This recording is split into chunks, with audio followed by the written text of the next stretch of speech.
লজ্জা শরমে মানুষের সামনে মুখ দেখাতে পারে না। ছেলে শুধু শ্বশুরবাড়ি করে। বাপ রে বাপ, সাদা চামড়ার কি এতই দাম? তো বউ 2 দিনের জন্য মায়ের বাড়ি গেছে, তো কি হয়েছে? 2 দিন মায়ের কাছে থাক। তো বউয়ের পিছে পিছে বউয়ের সাথে গিয়ে শ্বশুরবাড়িতে থাকতে হবে? কেমন ছেলে বড় করলাম আমি?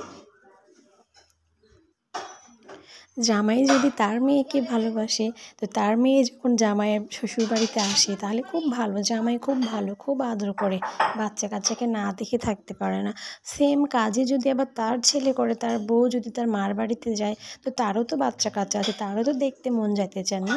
তাহলে সেটা করা যাবে না। তাহলে হবে আপনি হচ্ছে বউয়ের পাগল, বউ ভক্ত যাকে বলে। পাড়ার কারো কাছে লজ্জায় মুখ দেখাতে পারতেছি না যে 2 দিনের জন্য বউ গেছে নায়রের সাথে সাথে নাকি আমার ছেলেও গেছে। এতই ছেলে, বউ ভক্ত তোমার ছেলে। এগুলো কথা যখন মানুষ কয় তখন ক্যাঙ্কা লাগে, আপনারাই বলেন তো।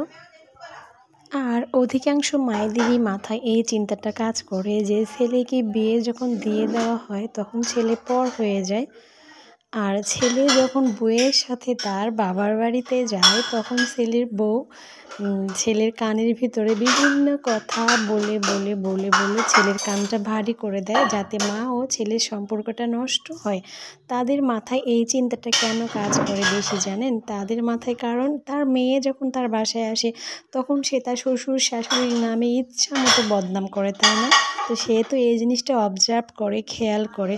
তো সে তখন ভাবে যে আমার ছেলে তো শ্বশুর বাড়িতে যাইতেছে, তো ওর বউ তো নিশ্চয়ই এই ধরনের কিছু গল্প করবে, এই ধরনের কথাবার্তা বলবে, আমার ছেলের কানটাও তো ভারী হবে। এই জন্য সবসময় চায় যে তার ছেলে যেন তার বউয়ের সাথে বাপের বাড়িতে গিয়ে না থাকে। আর আপনি যদি শ্বশুরবাড়িতে গিয়েছেন আর শ্বশুরবাড়িতে গিয়ে 1 দিন পার হয়ে গেছে কিংবা 2 দিন পার হয়ে গেছে, যদি আপনি ফোন না দেন তাহলে তো কথার ঝুড়িতে আপনার পুরো মাথাটাই নষ্ট হয়ে যাবে। যেই তো বউয়ের বাড়িতে গেছে, ছেলের আমার মাথা খারাপ হয়ে গেছে, আমার ছেলেকে উল্টাপাল্টা বোঝাইছে, ছেলে আর আমাকে ফোন করতেছে না। যত দোষ নন্দ ঘোষ, ঘুরে উল্টেই পরের বেটির ঘাড়েই দোষটা চাপাবে। ঠিক আছে? তো ছেলেদেরকে যখন বিয়ে দেওয়া হয় আর ছেলে যদি শ্বশুরবাড়িতে যায় তখন জিনিসটা এরকম হয় যে সাদা চামড়ার অনেক বেশি দাম হয়ে গেছে। বউ গেছে, বউয়ের পিছে পিছে ছেলেও গেছে।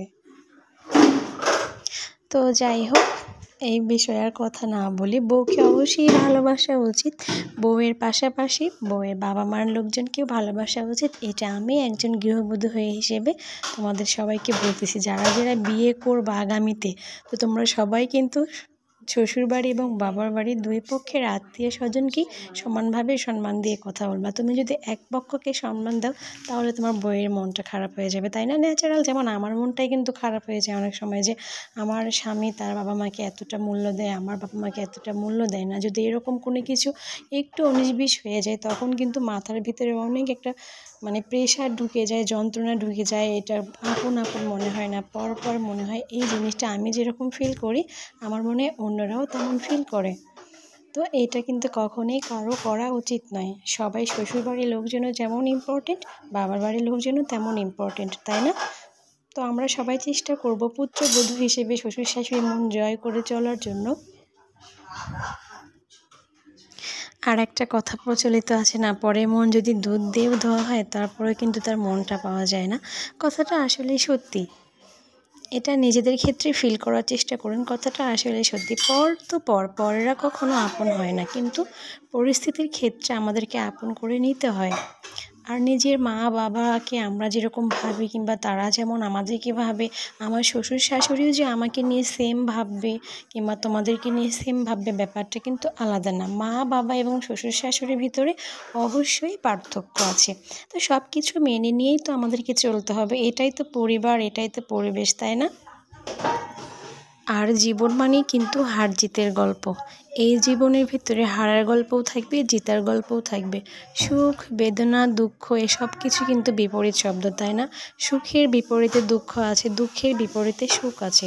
তো আমাদের জীবনে যখন সুখের সময় আসবে তখন কিন্তু বিপদের সময়টাও আসবে। তো সবাইকে সব কিছু মোকাবেলা করে নিজেদের মতো নিজেদের জীবনটা পরিচালনা করতে হবে, বাঁচতে হবে নিজের সন্তানের জন্য, স্বামীর জন্য, নিজের বাবা মার জন্য, সব কিছুর জন্য আমাদেরকে লড়াই করে চলতে হবে। জীবন মানেই সংগ্রাম, জীবন মানেই লড়াই। তো বন্ধুরা, আজকের মতো সবাই ভালো থাকবেন। আশা করি সবারই ভালো লেগেছে ভিডিওটি ভালো লাগলে, কথাগুলো ভালো লাগলে অবশ্যই লাইক, সাবস্ক্রাইব ও কমেন্টস করে যাবেন।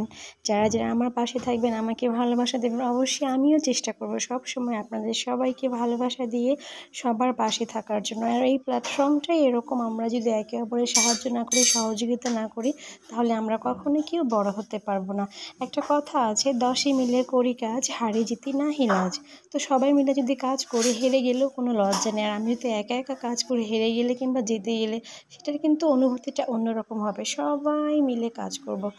তো সবাই ভালো থাকবেন, সুস্থ থাকবেন। আল্লাহ হাফেজ।